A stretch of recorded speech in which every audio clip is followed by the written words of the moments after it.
अम्लयुक्त रक्त ऊर्ध्व महाशिरा और निम्न महाशिरा दे दक्षिण अलिंद के प्रवेश करछि। दक्षिण अलिंद रु 3 पाखुड़ा विशिष्ट कपाटिका दे दक्षिण अलिंद आ दक्षिण निलय भितरे केते पाखुड़ा विशिष्ट कपाटिका अछि? 3 पाखुड़ा।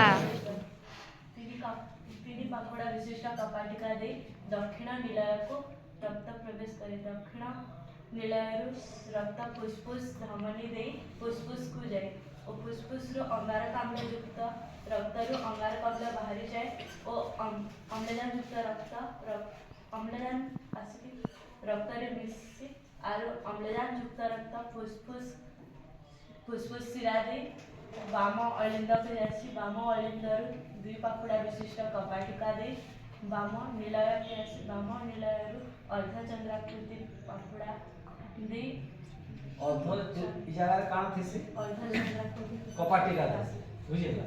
तो वाम निलय रु रक्त फुसफुस के केन चले जेतिसी महाधमनी महाधमनी। Very good.